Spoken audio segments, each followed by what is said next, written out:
Alrighty guys, what's going on? Good to see you guys again. In this video, we're going to be talking to you guys about our second part of the journey. So after we started learning courses and didn't take any action, the second part, the aftermath of us learning those courses and taking a little bit of action and seeing actually a little bit of results, I would say, in that time period. But JP, you can start off and I'll add in some comments as you go. Yeah, so in the last video, we talked about how we had started going through some courses and how we kind of spent some time just trying to learn new things, and it kind of ended up being a waste of time. But then once we started actually reaching out to businesses, reaching out to gyms, we started to kind of change what we were doing because we actually started getting clients. So in the last video, we talked about basically the time period of 2018 to 2018, like October of 2018 to February of 2019. And now we're going to talk about March of 2019 to about June of 2019, I'd probably say. And then you want to just go over some things that we'll just kind of go over some things that we did well and some things we would change. Yeah, just exactly. To give you guys. We're just going to talk about what we thought we did right and what we thought we did wrong. That way, you're going to be able to get some good tips on what to do and what to avoid. Yep.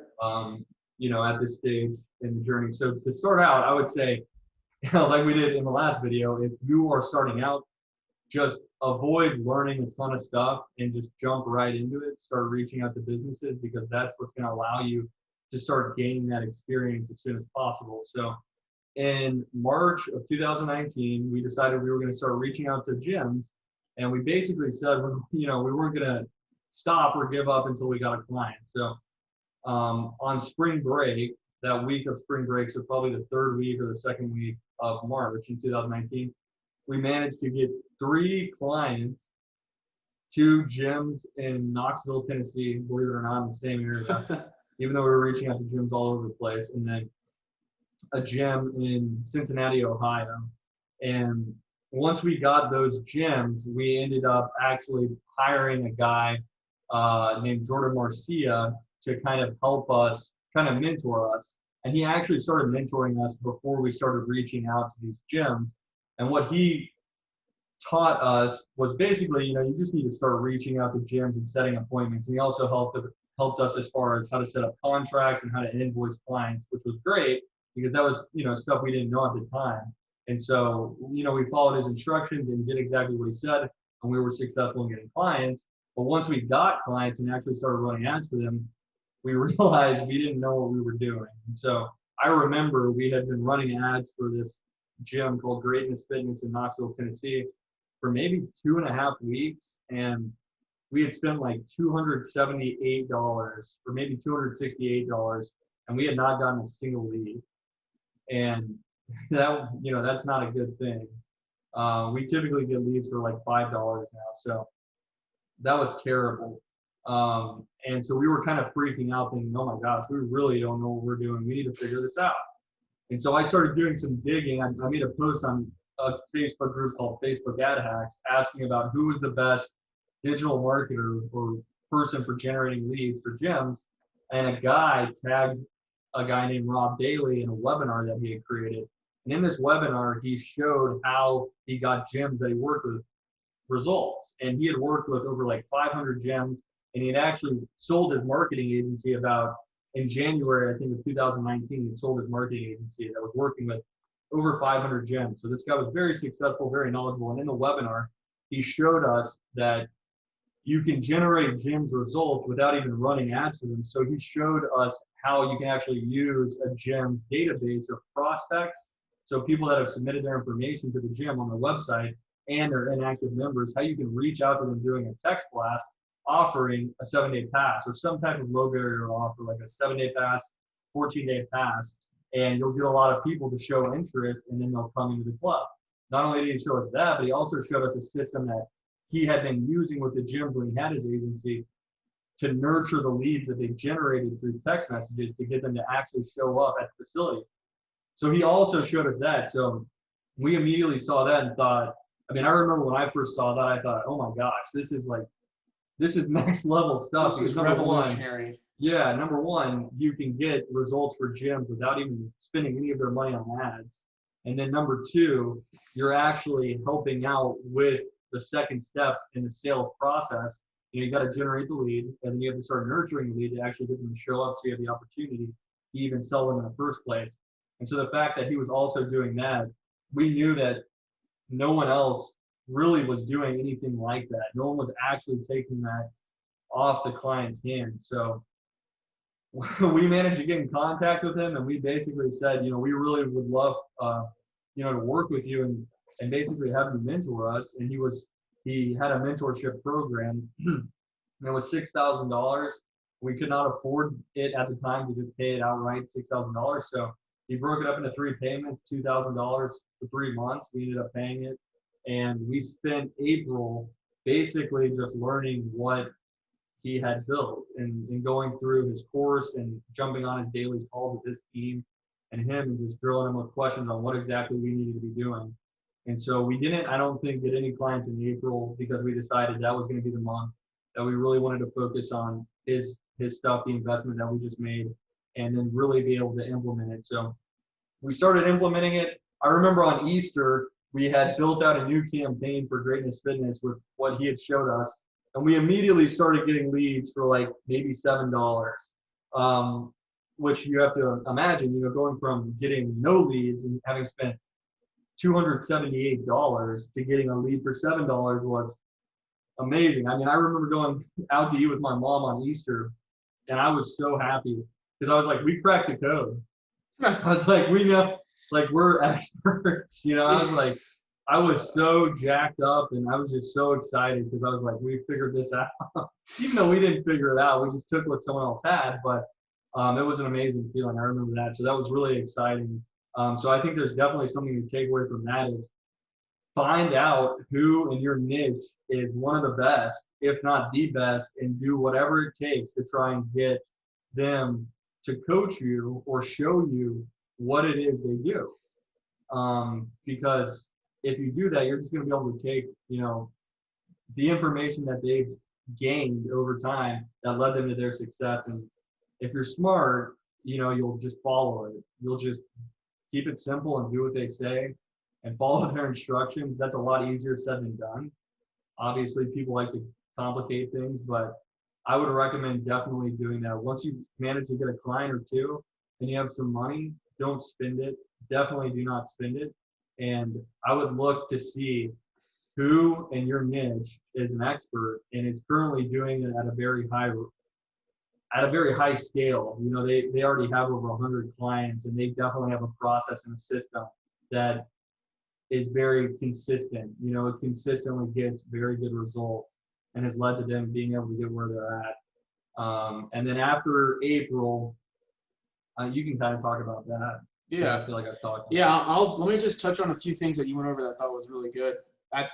So we I would say this is a period that we actually, I don't think I would change much, to be honest. I mean, we got a few clients. We started taking action after those courses. We got a few clients, and like you said, we immediately went to the expert and got his playbook to get our clients results, which I thought was super smart because once you do get clients, like, you want to figure it out. You don't want to just keep getting clients and not be able to actually provide the service. But if you don't have clients, you can't provide the service. So that's why we would probably recommend to get a few, take a few steps back, learn how to do it.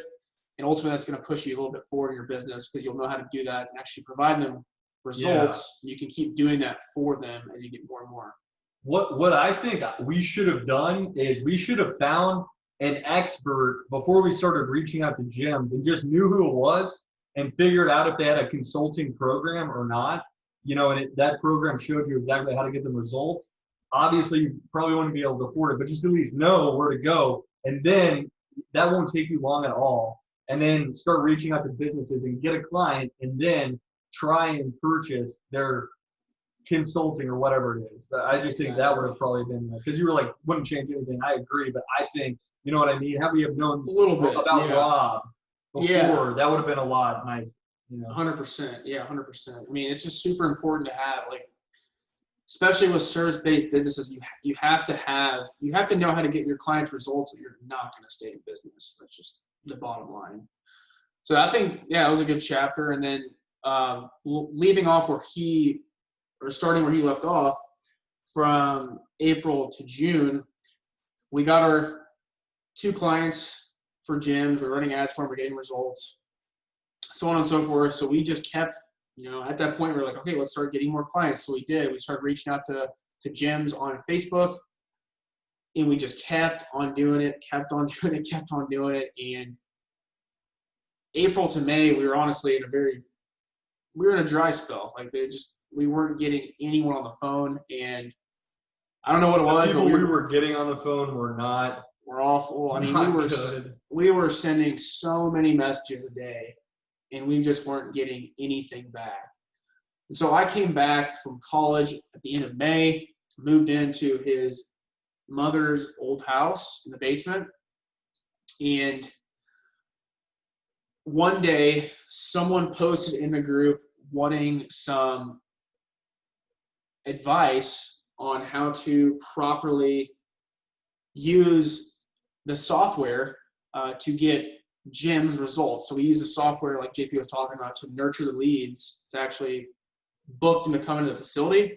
And funny enough, this guy that was asking for advice on the software got the exact same program that we purchased to get the results for our clients. And he was wanting technical assistance on how to set it up for his clients so that he could properly use it and there wouldn't be any error.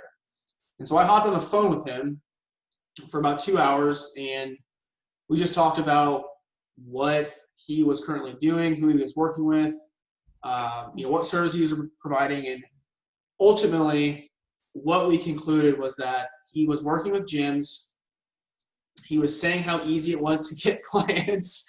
And JP and I were just like, what's going on? Because number one, this kid we could tell was just super immature and he wasn't organized. Like, I don't know how he got too many clients. He closed a client while he was playing Fortnite.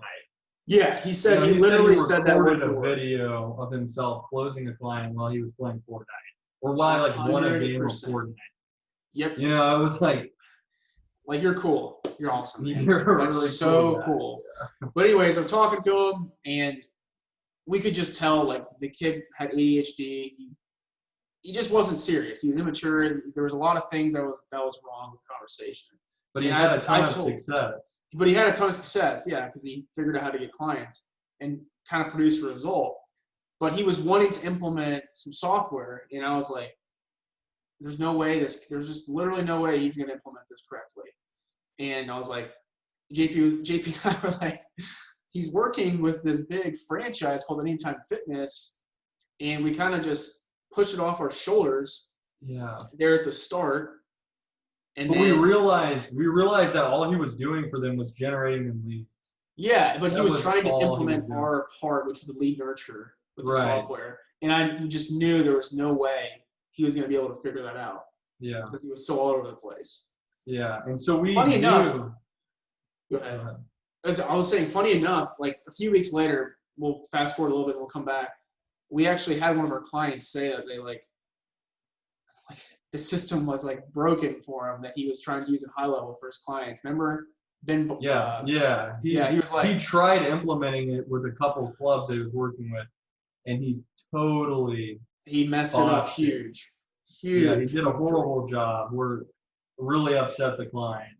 Really upset. I mean, he really messed up. But we'll go back to where we were. So we were talking about how this is oh my God, this guy's working with Anytime Fitness. He's getting so many clients. He's just providing lead gen. We quickly realized that we provide a lot more value, because not only did we get the lead, but we nurtured the lead. And I was showing him how to do that second part with the software, but we knew that he could implement it. And so JP and I were like, this is a huge opportunity for us to move into this franchise, because we quickly noticed how easy he was getting clients, and the service he was providing was less than ours. So generating leads and just getting leads. Clients like crazy. Just getting them like crazy. I mean, I think he was making, I don't know what he's making. He's making a ton of money. He's just getting so many clients, so on and so forth. And so JP and I are like, this is a big opportunity. So we did exactly that. The next day, We probably didn't sleep that night. We were probably talking about it all night, and we started reaching out to Anytime Fitnesses, and then we were just relentless. I mean, we did not stop reaching out to Anytime Fitnesses. I couldn't tell you how many messages we got back, like, please leave me the fuck alone, like, stop messaging me. But we just kept messaging and messaging and messaging Anytime Fitnesses, trying to get them on the phone. It wasn't the best method to do, but we just literally did it. It was a numbers game. We just kept doing it. Then we created some email templates and campaigns, started sending them emails, talking about how our service is basically better, what we provide, and how not only are we going to generate the lead, but we're going to follow up with them, book them to come into your facility. And so in the month of June, we probably got a couple clients with Anytime Fitness. And we got Kristen Bartley, and Stephanie, then Brian Stephanie Saylor. And then also in Florida, Hunter's Creek. Yep. I think just on a couple of small things. Yeah, Lithua, I don't know. Right. Fishhawk or whatever. Yeah, Fishhawk. We got clients and we're like, wow, this is huge. And we could probably stop there because in July, that's kind of a new chapter, I would say. Yeah. But we were the biggest thing that I took away from this journey right here from April to June was to not give up, because you have to think about it. Like April and May, that's 60 days. Like we didn't get one client in April and May, and we were working 60 to 70 hours a week for 8 weeks straight. Yeah. So we didn't get any clients. Like there was no fulfillment. Imagine going into work every single day and not getting any type of result every single day, Monday through Sunday, not getting what you're working for. So I would say that's the biggest thing I took away from that is just, pushing through and not giving up, because that's what we said at the beginning is we said we would not give up, we would succeed. And that's what ultimately led that to in June of getting a couple clients, because none of that would have happened if we didn't go through that in April and May to get where we were in June. Yeah. No, I agree. I totally agree. Yeah. And then also just trying to find in our case, it was a franchise where a lot of people were really well connected, because initially when we were reaching out to all these businesses, we weren't only reaching out to Anytime Fitness at the start. We were reaching out to all gyms, gyms that didn't have any connections to one another, where they didn't have connections to any other gym owners. So when we talked with this guy and we knew that he had started closing a lot of clients, we knew it was because he was only working with Anytime Fitness because there was word of mouth and he was getting referrals. Yep. And so I would recommend, before you start reaching out to businesses also, to try and find the client that you want to work with, try and find one where there's a lot of them, like a franchise. Yeah. I would try and find one like that where they're left to their own devices, where they can do what they want with marketing and be relentless, like Michael said, and just don't give up until you get a couple clients. And it's always kind of a weird thing just going into one franchise, because they kind of have you by the balls. You can kind of say that, they kind of have you by the balls in a certain way. But if you want to scale quick and start getting that experience, you actually have that skill, which is necessary, and the experience, because that was so important for us. We were like, we just want to have testimonials. We want to have social proof. We want to have evidence that we know what we're doing and that we're established, unlike 85%, 90% of the competition that is in our same spot, just trying to get started. They're just trying to get clients. And they're blasting all these gyms and just, you know what I mean? So I would probably say try and find a target market, the people you're trying to sell, that you're going to be able to get a lot of referrals from, or they're going to know other people in that market that could use your service, because that sets you up a lot more than just going out to a bunch of independents if you're looking to grow really quick. Because if you're going to acquire a lot of independents, you really need to have an aggressive team of people doing outbound, and then also marketing. You're going to have something that's very aggressive that you're probably investing a lot of money in, or just time in on your own if you have a couple partners. But I'd recommend making sure that your target market is really talking to each other, and they know other people that you could potentially sell to become a client. Exactly, 100%. And that applies to any niche. So just trying to find a tight-knit community that where people talk. So finding a niche, then also like niching down in that niche. Like we work with gyms, but our target market and our sub niche is Anytime Fitness. Like we really dialed it down, and to speak on that, our results are even better because our product and service is literally tailored to Anytime Fitness gyms.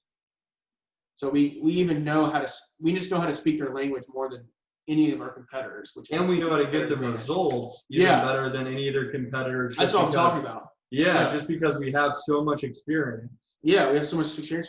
We have it so figured out.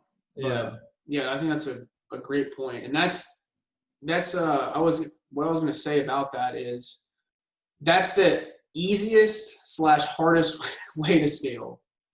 Because if you really do get in a franchise and you do find that big player in the franchise and he starts getting you a ton of clients, it's easy to get clients, but it is so hard to figure out how to operationally figure that out because you have so many clients you're getting on a daily and weekly basis, and you are trying to keep such a high standard for your company because this dude's endorsing you and he is like the mecca in the community.